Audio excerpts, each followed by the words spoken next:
Rusiya ordusunda müqaviləli əskərlərin sayı sürətlə azalır. Birləşmiş Ştatların Müharibə Araşdırmaları İnstitutunun məlumatına görə bu tendensiya təxminən bir ildir ki, davam edir. Belə ki, 2026-cı ilin birinci rübündə müqavilə imzalayanlara görə birdəfəlik bonus alanların sayı 71.200 nəfər olub. Bu göstərici 2025-ci ilin eyni dövrü ilə müqayisədə 20% azdır. Ümumilikdə isə 2025-ci il ərzində 363.900 nəfər Rusiya Müdafiə Nazirliyi ilə müqavilə imzalayıb ki, bu da 2024-cü illə müqayisədə 10% azdır. Analitiklər bu geriləməni müharibədə ölənlərin çox olması və işə qəbul çətinlikləri ilə əlaqələndirirlər. Onların fikrincə, büdcə xərcləri artsa da vətəndaşlar müharibəyə getmək istəmirlər. Hesabatda vurğulanır ki, Kreml bu boşluğu kompensasiya etmək üçün imza bonuslarını artırır. Əlavə maliyyə stimulları tətbiq edir və ehtiyat qüvvələrin mərhələli şəkildə səfərbər olunması üçün şərait yaradır. Lakin bu addımlar hələlik könüllü axının azalmasını tam əvəz etmir və eyni zamanda Ukraynanın dron və uzaq mənzilli zərbələri Rusiyanın say üstünlüyünü qismən neytrallaşdırır.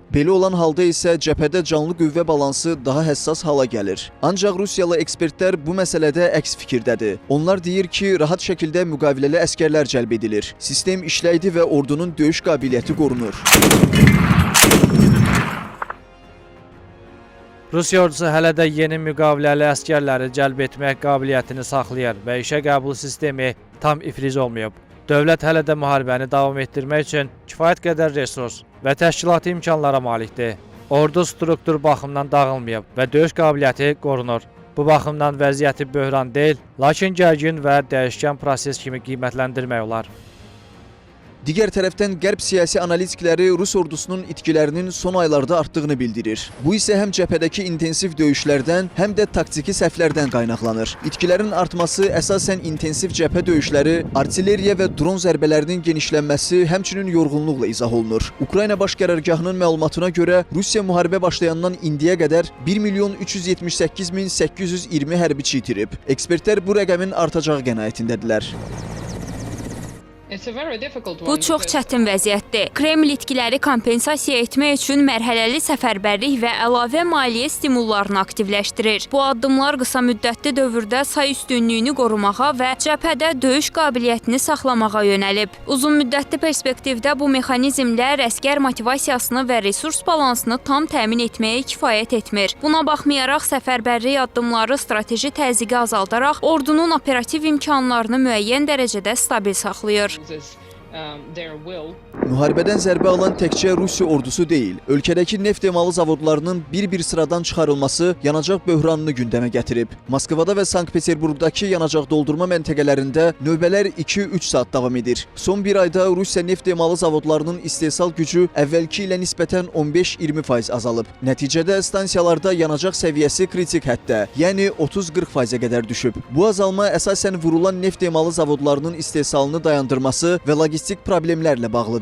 Alternativ ehtiyat anbarları ölkə üzrə yalnız 10-15% həcmdə yanacaq saxlaya bilir ki, bu da böhranı daha da dərinləşdirir. Son bir ayda Ukrayna tərəfindən hədəfə alınan neft emalı zavodlarının siyahısı göstərir ki, zərbələr Rusiyanın enerji infrastrukturunda ardıcıl və geniş miqyaslı təsir yaradır. Belə ki, Ryazan neft emalı zavodu illik 13-17 milyon ton istehsal gücünə malikdir və təxminən 460 kilometr məsafədə yerləşdiyi üçün strateji əhəmiyyət daşıyır. Bununla paralel olaraq Volqograd neft emalı zavodu 14,5-15,7 milyon ton gücü ilə cənub istiqamətində əsas təminat mərkəzlərindən biri sayılır və 300 kilometr məsafədə yerləşməsi onu cəbhə logistikası baxımından kritik hədəfə çevirir. Eyni xətt üzrə Sızran neft emalı zavodu 8.500.000 ton istehsal gücü ilə Volqa bölgəsində balansı qoruyan obyektlərdən biri kimi çıxış edir və 800-900 kilometr aralıda yerləşir. Daha şimal istiqamətində isə Sankt-Peterburq neft emalı zavodu 20-21 milyon ton gücü ilə Rusiyanın ən iri emal mərkəzlərindən biri olaraq sistemin əsas yükünü daşıyır və 850 kilometr məsafədə yerləşməsi onun strateji rolunu azaldır. Bu zənciri davam etdirən Saratov neft emalı zavodu 7 milyon ton gücü ilə regional təminatda vacib rol oynayır və 500 kilometr məsafədə yerləşir. Eyni zamanda Perm neft emalı zavodu 13 milyon ton gücü və 1400 kilometr uzaqlığı ilə daha dərin arxa xəttdə yerləşən istehsal nöqtəsi kimi önə çıxır. Nəhayət Yaroslavl neft emalı zavodu 15 milyon ton istehsal gücü ilə şimal-qərb bölgəsində mühüm balans elementi sayılır və 700 kilometr məsafədə yerləşməsi ümumi şəbəkənin coğrafi genişliyini göstərir.